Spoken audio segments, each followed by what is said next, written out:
Evet arkadaşlar, kanalıma hoş geldiniz. Buraya atacağım benim ilk videom. Sizlerle birlikte biz bir erkek bebeği öreceğiz. Öreceğim bebekler için kullanacağım malzemelerim burada. Size tek tek sayayım. Saç için Alize'nin Divas'ını kullanacağım. Ten rengi için Himalaya'nın ten rengi. Üzerine bir tişört yapmayı düşünüyorum erkek bebeğimizin. Onun için de Gazal'ın X Large açık gri rengini kullanacağım. Ve bu tatlı bebişimize çok güzel bir Converse ayakkabı örmeyi de planlıyorum. Ona da kullanacağım renkler yine içerisinde siyah da olacak ama mavi ağırlıklı, turuncu şeride sahip olacak. Ve ben bu yakışıklının siyah renkte pantolonu olmasını istiyorum ve Gazal X Large Baby Cotton'da da ona bir pantolon öreceğim. Tabii ki bebeğimin güzel doğal olması için, gözlerinin canlı canlı bana bakması için de kullanacağım kaneviçe iplerim var. Ören Bayan'dan. Benim evde bunlar vardı. Bunlar da evdeki iplerimdi. Daha önceki bebeklerimden kalmışlardı. Daha çok sizi bekletmeden başlayalım. Evet arkadaşlar, hoş geldiniz.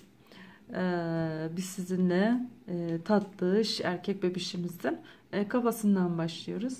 Ve benim kullanacağım kafası için ipim Himalaya'nın çok hoş ve çok tatlı bir ten rengi. Şimdi bütün amigurumi bebeklerde yaptığımız gibi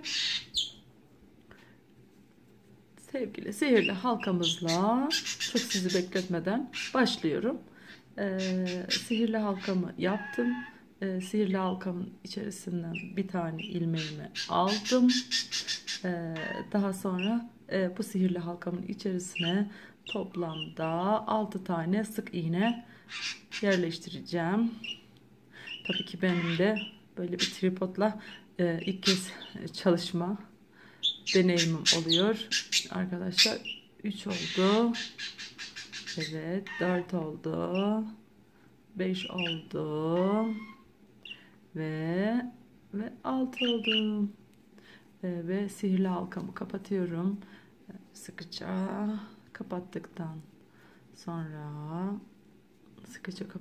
sonra birleştiriyoruz. Birinci ilmeğimi yalnız birleştirirken ilmeğimde kaydırma yapacağım. Kaydırmayı da şöyle yapıyoruz arkadaşlar. Yeni başlayanlar için söylüyorum. Buradan çektiğimiz ilmeği diğer ilmeğimizin içerisinden çıkarıyoruz. Bu şekilde.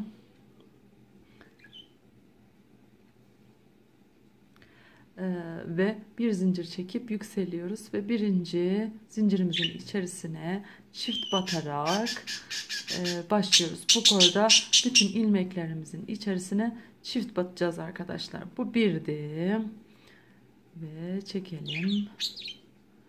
Evet, bu iki,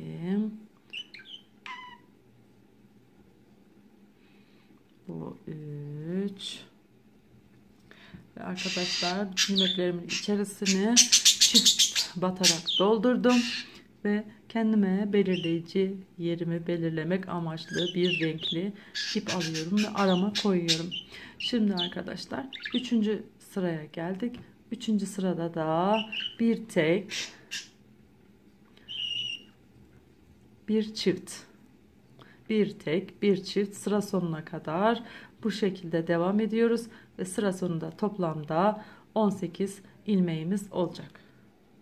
Evet arkadaşlar, bu sıramızı da bitirdik ve ben işaret koyduğum ipi geriye aldım. Tekrardan bir üst koruma çıkıyorum ve bu defa da ne yapıyoruz?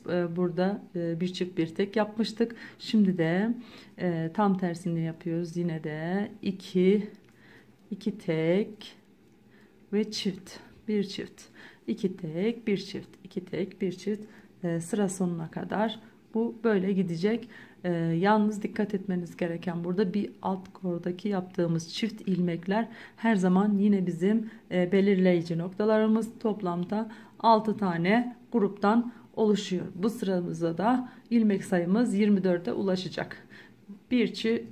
İki tek bir çift olarak yapıyorum.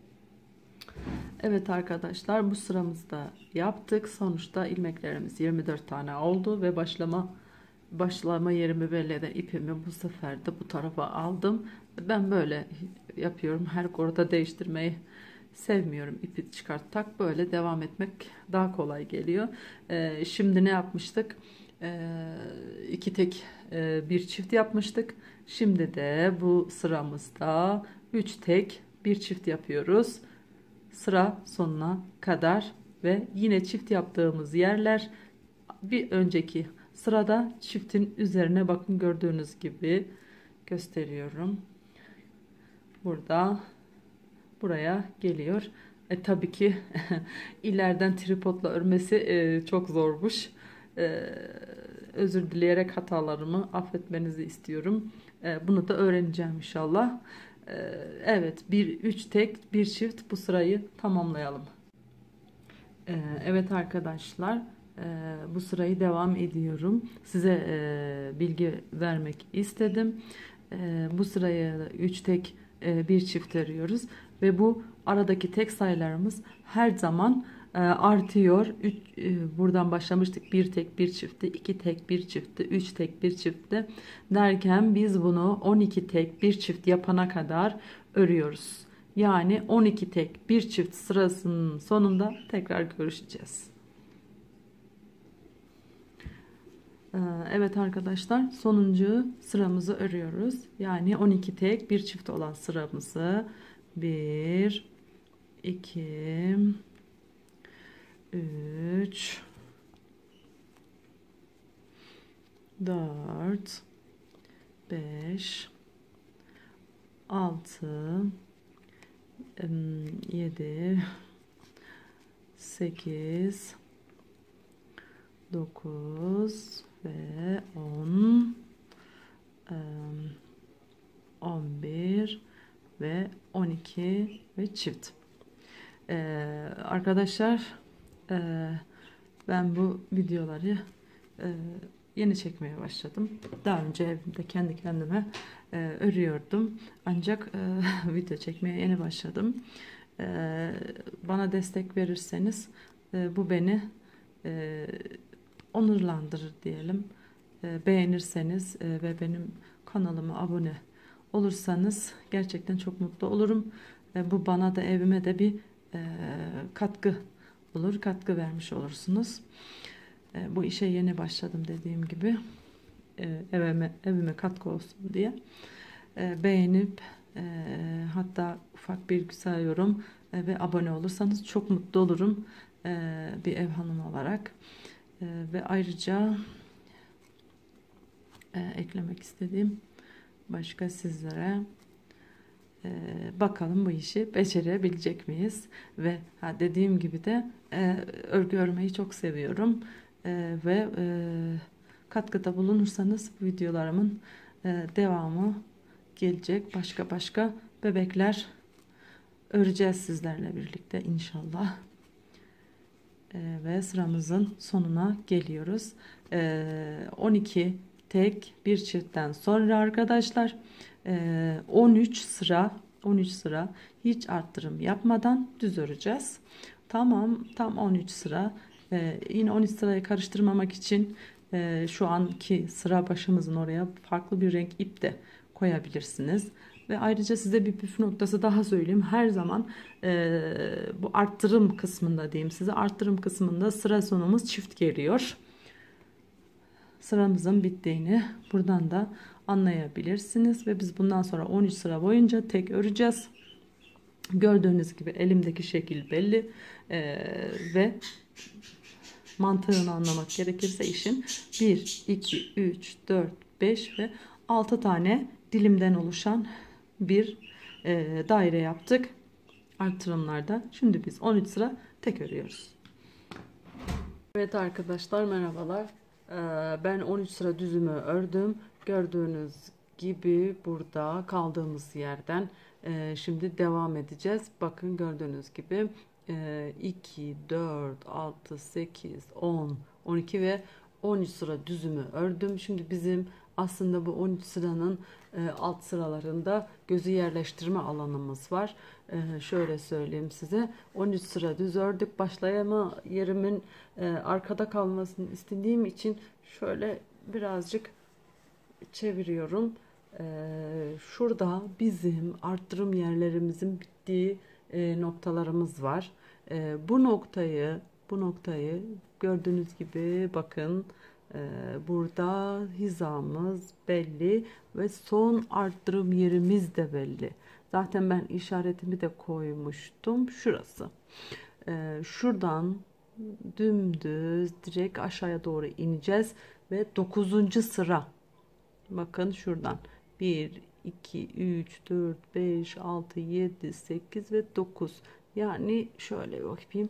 9. sıraya önce bir tane iğnemi koyayım unutmadan. Burası tamam. Şimdi biz burada gözlerimizin yerini belirliyoruz. 2 tane, bir iki ileriye aynı hizasını takip ederekten bir iğne daha takalım. Ve yana doğru, sola doğru 1, 2, 3 ve 4 diyelim. 4. 4 ilmek ileriye de bir iğne daha takalım. Burada bir kare oluşturalım, yani dikdörtgen oluşturalım daha doğrusu. Yine şuradan 4. Bu yaptığımız kareyi şimdi renkli bir başka iple geçici olarak hizasını belirlemek amaçlı, iğneler burada durduğu zaman elimize batacağı için ben şöyle bir iplik geçişi yapmak istiyorum ve karemi görmek istiyorum. İşlerken karem orada dursun istiyorum. Şunu çekeyim ve şu iğneyle işim bitmiş olsun. Yine şunu üstten alalım ki üstte görelim. Bu iğnemi de çıkartayım. Arkadaşlar yerim belli. Yerim belli. Arkadan bu ipliğimi bir tur çekeyim. Şöyle bir kare oluşturmaya çalışalım. Yine dediğim gibi tripodla uğraşmak ve tripodla çekim yapmak çok zormuş. Gerçekten yapan bayan arkadaşlarımı alkışlıyorum.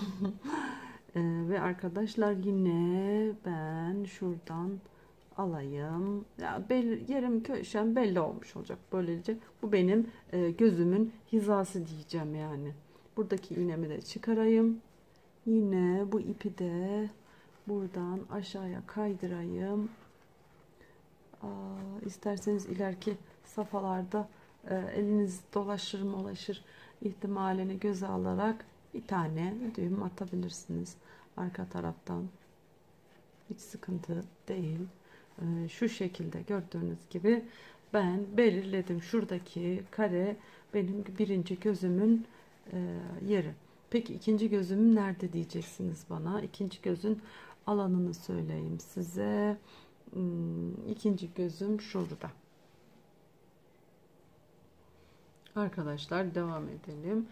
İkinci gözümüz nerede? Şöyle çevirirsek daha iyi anlayacaksınız. Birinci gözümüzün yeri buradaydı. İkinci gözümüzün yeri burada olacak. Başlangıç noktası burada olacak. Yine hizalayalım. Arttırma yerimizin aşağısına doğru 9 tane ilmek sayıp arttırma yerimiz burada.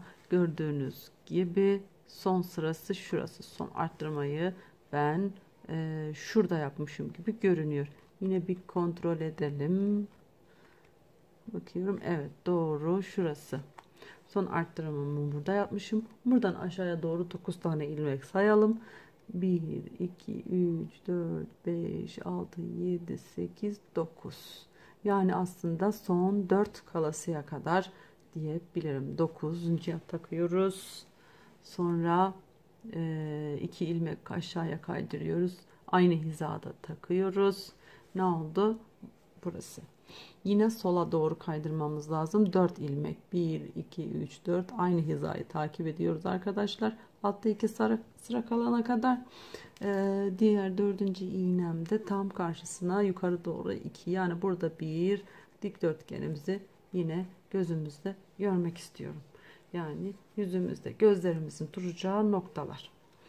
Ve ben yine buraya iplikle işaretimi koyuyorum. Lafımı çok daha uzatmadan şu iğnemi çıkarayım. Bana engel oluyor. Evet, buradan bunu çekeyim. Birincisi bu olsun. Çok da oyalamak istemiyorum sizi vakit kaybettirerek. İkinci alanım şurası, yerim belli. Arkadan tığımı koyayım ve evet, bir tane de buradan çekelim. Sonra bunu alalım, buradan da çekelim arkadaşlar. Evet, şunu aldım ve sonuncuyu da yapalım. Şimdi bundan sonra ne yapıyoruz söyleyeyim ben size. Bundan sonra göz altımızda arttırım yerimiz var. Gözün tam altına gelen yerlerde arttırım yapacağız. İki gözün arasında burnun düz geldiği yerde şey yapacağız, düz işleyeceğiz. Şimdi nasıl? Şuradan işaretimizi koyalım.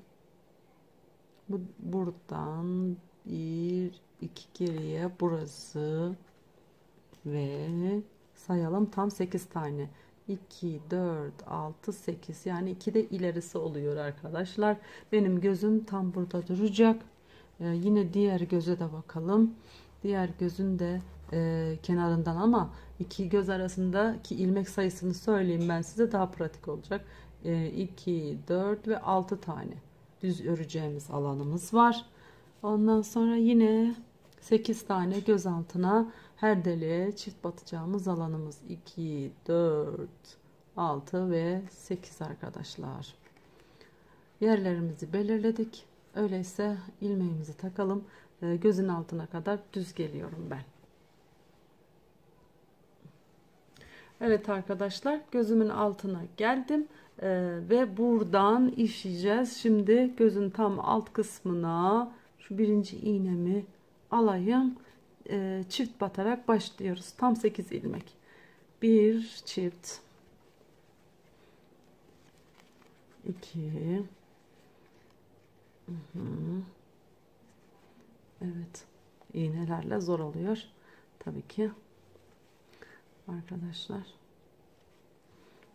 3, evet, 4, hızlanalım, 5, işte bu da 6. çiftimiz, bu da 7. çiftimiz. Bir daha bakalım, 1 2 3 4 5 6, pardon 6 olmuş. Bu 7, bu 7 olacak, yanındaki 8 olacak. Şu iğneden kurtulalım elimize batırmadan önce. 7 ve arkadaşlar, pardon, 7.'yi çift batmadık. İşte kamera şeyleri, heyecanı diyelim. Pardon. Saatinizi geçiriyorum. Evet. Şimdi bir daha bakayım. Yanlış yapmayalım arkadaşlar. İki gerisinden 1, 2, 3, 4, 5, 6, 7, 8. Evet. Şimdi bu araya 6 tane birinciyi yapmışız. Şöyle diyeyim, tekrar sökeyim. 6 tane 1'e 1 yapıyoruz. 1, 2, 3, 4, 5 ve 6. Örgü yapmaya bayılıyorum. Peki ne yapacağız şimdi? Onu söyleyeyim. Bir iğnemizi daha çıkaralım. Ve 8 çift batıyoruz. Bu bir. Bu iki. Bu üç. 8 tane çift batıyoruz. Özür dileyerek arkadaşlar. Orayı kısa kesip çabucak gitmem gerekti. Şimdi bir tarif ediyorum hemen. Gözlerin altına gelen yerlere 8 ilmek çift battık. Arada 6 ilmek tek, sonra 8 ilmek çift. Şimdi bu sırayı bitireceğiz. Bu sıradan sonra 13 sıra tek öreceğiz. Düz öreceğiz 13 sıra. Hiç arttırım yapmadan. Ondan sonra da azaltmalarımıza geçeceğiz. Bu sıramızı bitirelim. İsterseniz işaret koyun. Ve 13 sıra düz örün. Evet arkadaşlar, kaldığımız yerden devam ediyoruz. 13 sıra düz ördük. Bitirdik. Gözlerimizin yeri burada belli. Biz bundan sonra aslında daraltmaya başlayacağız ama daraltmaya başlamadan önce gözlerimizi dikmemiz lazım. Bu bebişimizin gözlerini dikmeliyiz ki, çünkü boğazı dar bir şekilde kapattığımız zaman gözleri buraya dikmek daha zor olacak. Bu şekilde daha kolay göz dikeriz. Şimdi size gözlerimizi nasıl öreceğimizi göstereceğim. Şimdi arkadaşlar böyle satılan hazır gözlerimiz var. Dilerseniz bu hazır gözleri de kullanabilirsiniz ve üzerine takıp üzerine kiprik iğne ile işleyebilirsiniz. Daha değişik yöntemler kullanan benim arkadaşlarımız var, hanımefendiler var. Ve ben daha önce de bir tane Nisa bebek örmüştüm. Ördüğüm Nisa bebeğin gözlerini de göstereyim size. Nisa bebeğim çok tatlı olmuştu. Şöyle sizin için birazcık otursun. Sizin için otursun. Nisa bebeğimizin gözleri kiprikliydi. Tabii ki kız bebek olduğu için biraz kipriklerini uzun bırakmıştım. Bu sefer biz bu gözü birazcık daha beyazlarından, şöyle söyleyeyim, beyazlarından birazcık daha yana doğru uzatacağız ve kipriklerimizi elimizden geldiğince kısa tutacağız dikerken, ki birazcık daha erkek bebeğe olsun. Görüşmek üzere şimdilik. Bakalım. Bir de anlatmak istediğim şu var, özür dileyerek. Tabii ki ben bu bebeğin de gözlerini işlerken kullandığım kaneviçe ipleri. Kaneviçe iplerini ören bayandan kullanmıştım. Ören bayan numaralar belli. Altlarında da yazıyor. Tabii ben bunları videomun altına not olarak da düşerim. 8 numara kalınlığında ören bayan kaneviçe iplerini kullanmıştım. Videonun altına bunları not olarak bırakacağım. Evet arkadaşlar, gözümüzü de kısa kısa hemen size çabuk yollu anlatacağım. Videomuz çok uzun olup sizi sıkmasın diye. Yine sihirli halkamızı yapıyoruz. Sihirli halkamızın içerisine 12 tane sık iğnemizi batıyoruz. Gözümüz 12 tane sık iğne ile başlayacak. Şöyle biraz daraltalım. 12 sık iğneden sonra ben diğer gözde 2 sıra örmüştüm siyahını, ama bu gözde 3 sıra öreceğim. Çünkü bebeğimiz birazcık daha büyük. 3 oldu, 4 oldu, 5 oldu diyelim. Ve sıra bitişlerini kaydırmayla bitireceğiz. Bir zincirle yükselip tekrar ikinci koru, üçüncü koru, yani sürekli dönmeyeceğiz. Her bitimi birleştireceğiz. Birleştirirken kaydırmayla birleştireceğiz. 12 tane sık iğne örelim. Üzerine 3 kor siyah yapalım. Görüşelim. Evet arkadaşlar, 3 sıra siyah ördüm. Ve buradan pardon beyaz almışım. Buradan kahverengiye, gözümüzün rengini yapmaya sıra geldi. Ve ben bu bebekte oğlumu yapmaya çalışıyorum. Oğluma benzetmeye çalışıyorum. Daha önce de göstermiştim, Nisa bebek kızımı yapmıştım. Aslında onun videosunu çekmemiştim. Şöyle söyleyelim. Şimdi buradan hiç zincir yapmadan bir tane alalım. Sonra zincirimizi burada sıkılaştıralım. Ve hatta bu kahverengimizi de birlikte yürütmemiz gerekiyor. Çünkü sağlamlaştırmak için arkadaşlar. Şimdi bir zincir çekili olduğunu oradan zaten düşünüyoruz. Ve yine her ilmeğin tepesine batarak bu sıramızı dönmemiz lazım. Yalnız şöyle diyeyim yine size. Eğer gözümüz toplanmaya, yuvarlanmaya başlarsa her sırada 2-3 arttırım yapabilirsiniz. Fazla değil, 2-3 arttırım yeterli olacaktır. Arkadaşlar böyle şöyle daha görmenizi sağlamaya çalışıyorum ama tabi siyah olduğu için buradan ben bile zor görüyorum.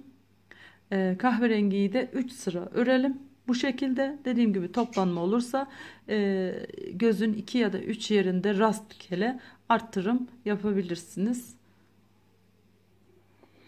Evet arkadaşlar, ben size göstereyim gözümüzün, yani şöyle sol gözümüzü evet örmüş olduk.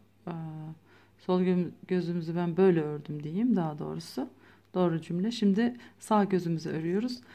Sol gözü yaparken şimdi siyahı alacağız. Kahverengiden sonra siyaha geçiş yapacağız. Gözün yarısını siyah bir tur işleyeceğiz. Ve şöyle siyaha bir geçiş yapalım arkadaşlar. Kahverengiyle sıkılaştıralım. Siyahı böyle zincirimin içerisinden çıkarttım. Hepimiz artık az çok biliyoruz. O yüzden çok detaylı anlatmıyorum. Ve buradan başlıyoruz. İplik ince, kaneviçe ipi olduğu için biraz hassas. Tığımız ince ve tel kaçırabiliyorum. Onun için böyle ağırdan gidiyorum ve çekimler de çok uzamasın diye sık sık kapatmak zorunda kalıyorum kameramızı arkadaşlar. Şimdi yarısına kadar siyah öreceğiz dikkatli bir şekilde, şöyle.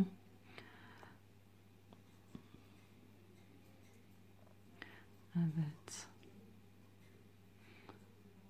Bakalım bu gözlerimiz bize ışık saçacak mı? Furkan bebeğimiz de. Gerçekten çok merakla örüyorum. Nasıl olacak? Güzel olacak mı? Bebeğim oğluma benzeyecek mi? Yaptığım bebeğim. Burada biraz gerilme hissettim. Buraya çift battım. Gerilme hissettiğim için. Şöyle bir batayım. Ölçü başladığım nokta burasıydı. Galiba bir tane fazla örmüşüm. Siyah, tam yarısında siyah geldim. Yarısından sonra şimdi diğerinde beyaz ipe geçiş yaptım. Ama pardon, kameram arkadaşlar, kameram düştü. Düzelttik. Şimdi şöyle arkadaşlar, diğerinde beyazı yaparken direkt sık iğne ile yaptım ve şöyle tarif edeyim. Siyahtan beyaza geçiş yaptım ve dümdüz sık iğneyi ördüm. Buraya geldiğim zaman bu yuvarlak kısmı yaptım.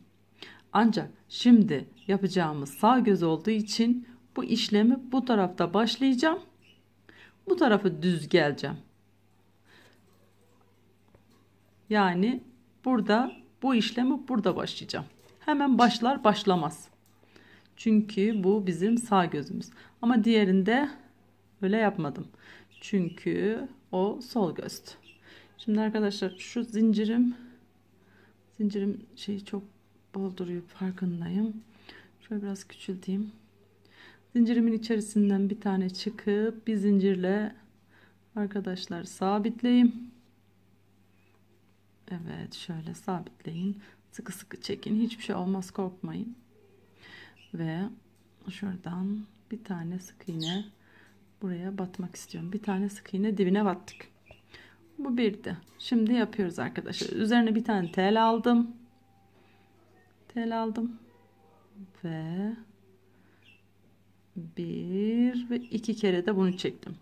Yine üzerine tel aldım.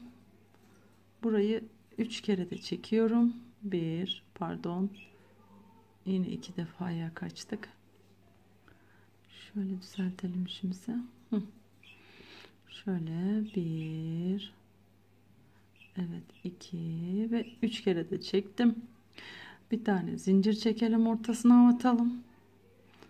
Arkadaşlar yine Bir zincir çekelim.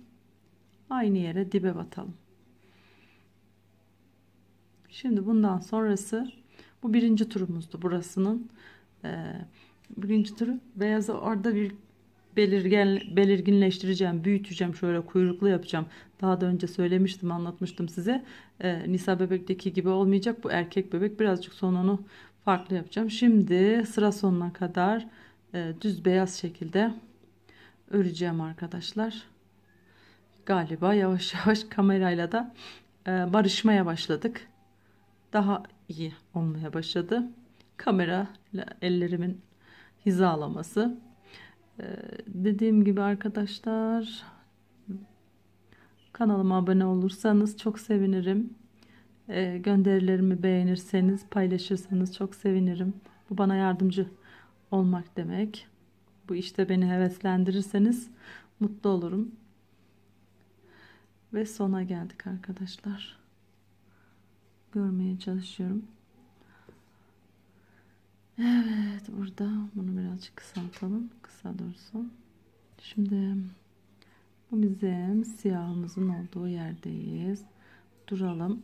Şimdi buradan siyahla bir tur daha geleceğim. Burada kalmam lazım. Beyazımız bu alt tarafta tek sıra oluyor zaten. Ama siyahımız üst tarafta çift sıra oluyor. Siyahı alalım. İşimizi toplamadan, yani şu şekilde dümdüz tutalım. Arkada kalacak zaten arkadaşlar. Dikerken sıkıntı olmayacak. Şuradan bir tane sıkılaştıralım. Şuradan bir zincir çekip siyahımızın dibine batalım. Ve beyazımızı sıkı sıkı çekelim. Çünkü biraz sonra tekrar zaten beyazı alacağız. Şimdi burada bir üst sıraya siyah dümdüz örelim. Şurada ya da şurada arttırım yapabilirim eğer toplanırsa. Evet arkadaşlar, sıra sonuna geldim. Tekrar beyazı alıyorum elime. Ve bu arada televizyon açık, kısayım bir saniye, özür dilerim. Şimdi tekrar beyazı alıyorum arkadaşlar elime. Evet. Beyazı alayım. Siyahı gerelim, altta tutalım. Beyazımızı da gözümüzü toplamayacak şekilde takalım şuraya ki. Evet arkadaşlar. Aha. Şimdi şurada da yapmıştım. Şurada da yapmıştım. Beyazımın Nisa bebeğe oranla daha büyük olması için çıkıntısının bir tur etrafından sık iğne dönüyorum. Şu tepede, beyazın tepesinde bir çift arttırım yaptım. Galiba şuralarda bir yerde de yaptım çünkü toplanıyordu. Dediğim gibi toplandığını gördüğünüzde arttırım yapabilirsiniz. Bu beyazın etrafını bir tur sık iğne ile döneceğim arkadaşlar. Şu şekilde bakın.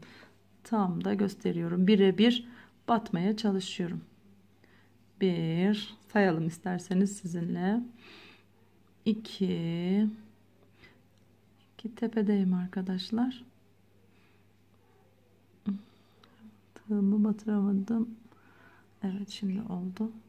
Yavaşça buraya bir, yine aynı yere batmaya çalışacağım arkadaşlar. Evet, 2, yani bu köşeye dönüyoruz. 3, şurada bir yere daha batarsak 4. Evet, bir de şu tam son kısma batmak istiyorum. Bu benim beyazlı işimin bitmesi lazım burada. Şimdi buradan sonra şurada bir yerde benim aslında siyahımı şuradan buraya doğru gelmem lazım. Beyazımla işim bitti. Beyazımı onun için burada tamamen çekmeyeceğim. Burada kaydırma yapacağım beyazımı. Beyazı ama telini kaçırdım, pardon. Bir çekelim, bir daha kaldı. O dip kısmı kaydırma yapacağız.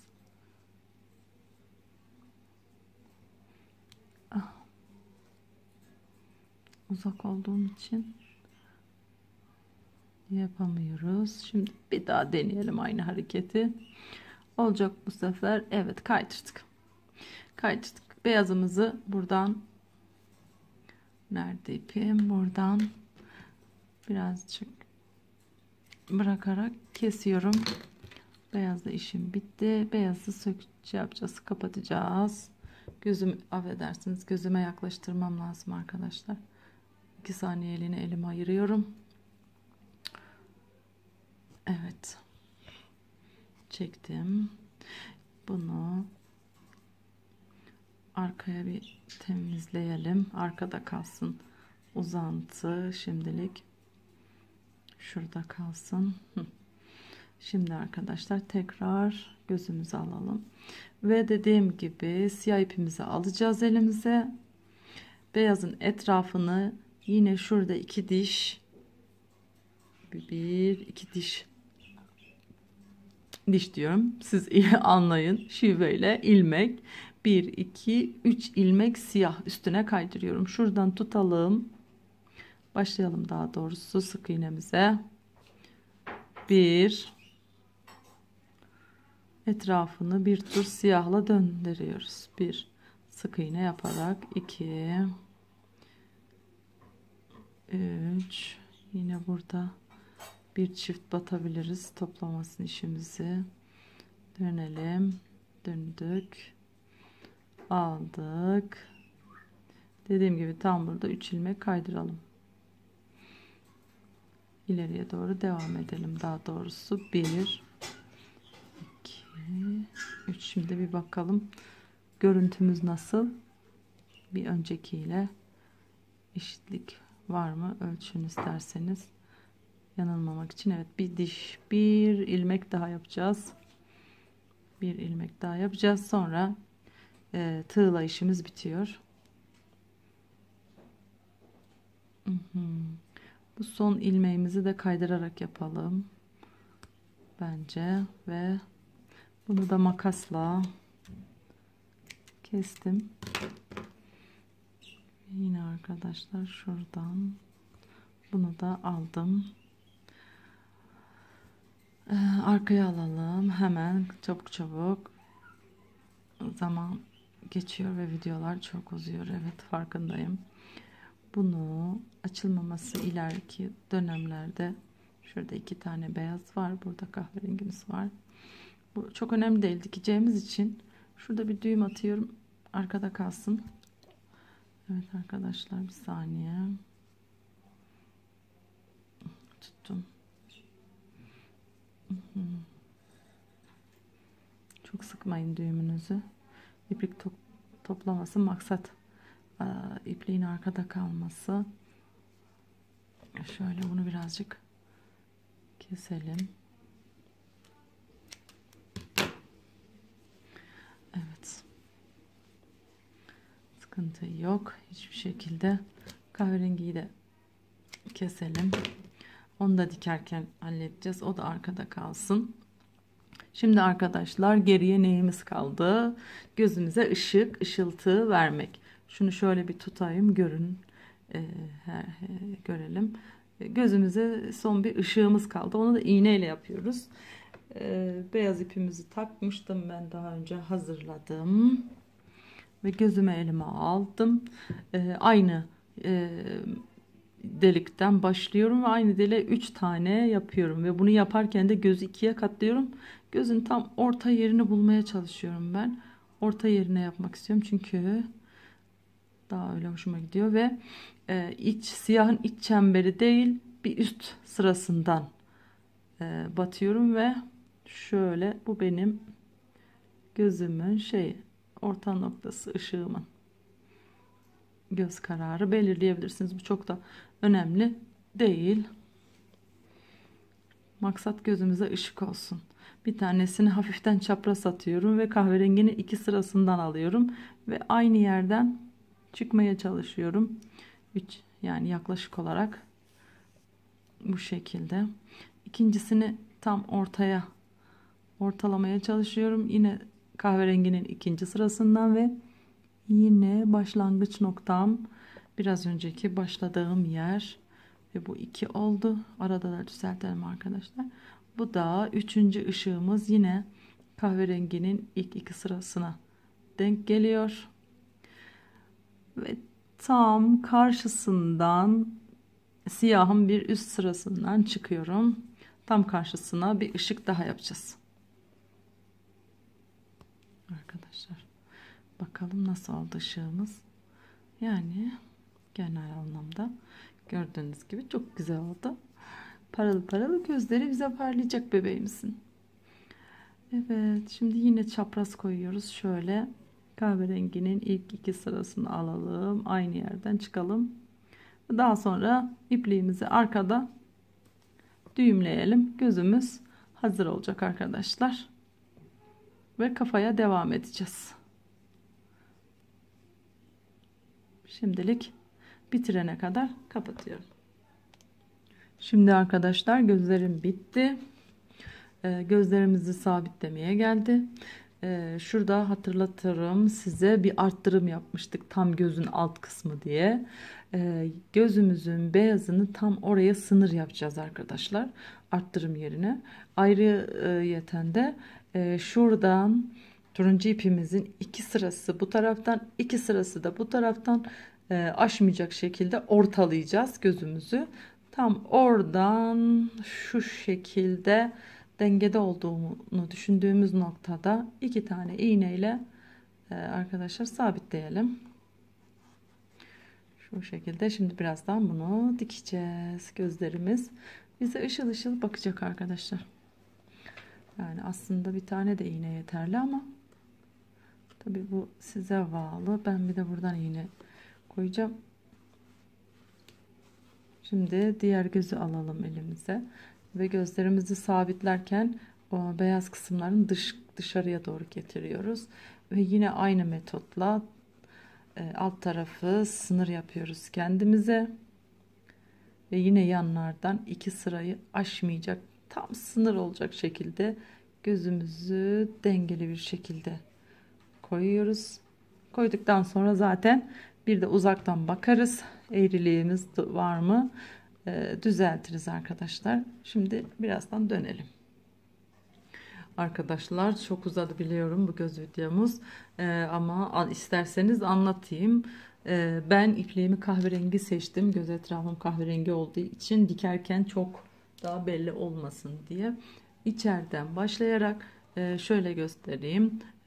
Buradan kahverenginin içerisinden siyahla birlikte dibinden öreceğim. Buradan da yine kahverengiyi hedef alarak öreceğim ki dikiş izli iplerim görünmesin diye. Uçlara geleceğiz. Uçlarda şuradan almayacağım arkadaşlar. Kahverengiyi burada bitireceğim. Çünkü kahverengim burada çok kendini sırıtacak, gösterecek. Bu kısmı da beyaz iplikle dikmeyi planlıyorum. Ki dikişim görünmesin ama göz ucumda havaya kalkmasın diye. Yani normal bildiğimiz dikiş yapıyoruz. İçeriden başlarsam anlayacaksınız. Yani bir alt bir üst, bir alt bir üst gidecek. Şu şekilde çok basit, pratik bir dikiş yapacağız. Ama gözümüzü oraya sabitleyeceğiz normal olarak. Şu şekilde gördüğünüz gibi ben biraz sıkı dikmek adına alta öyle batacağım. Yandan almayacağım. Gördüğünüz gibi kayboldu dikiş. Ve yine buradan hemen dibinden çıkıyoruz. Bu şekilde bir alt bir üst dikiyoruz ta ki şuraya kadar. Buradan sonrasını da şuradan sonrasını da şu arayı da beyazla dikeceğiz arkadaşlar. Dikişimizin görünmesini istemiyoruz. Temiz görünsün. Ve arkadaşlar gözlerimi diktim. Bu bebişim çok ciciş oldu. Şimdi bizim bir de burada minik bir burnumuz olacak ama onun acelesi yok. Onu sonra da örebiliriz. Şimdi bence kafamızı bitirelim ilk etapta. Kafamızı bitirerek içelim. Bundan sonra ne yapıyoruz? Burası bizim başlangıç noktamızdı. Yine ipimizle, renkli bir ipimizle işaretimizi koyalım arkadaşlar. Ne yapıyoruz? Bu orada şöyle söyleyeyim size bu sırada diyelim. Ben tam bir şiveyle konuşuyorum bazen.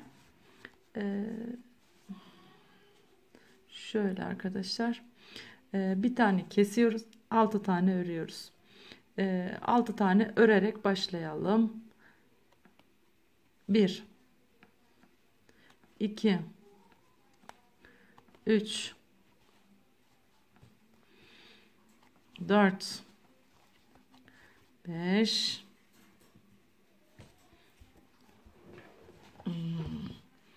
ve gölgem düşmesin diye ışık falan da onu da ayarlayacağım arkadaşlar yakın bir zamanda.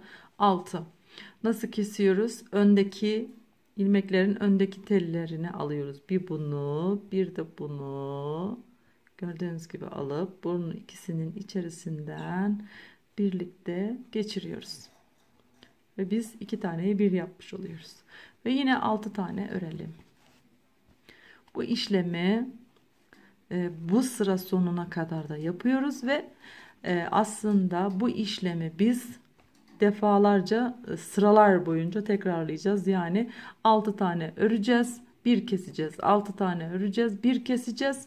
Ta ki bu ilmeklerimiz dolana dolana gideceğiz. Ta ki ilmek sayımız 25 tane kalana kadar. Yani sadece bu sıra için geçerli değil. Bundan sonraki bütün sıralarda 6 ör, bir kes, 6 ör, bir kes ve ilmek sayımız 25 kaldığı zaman duracağız. Çünkü boynumuz çok ince bir boyun olacak.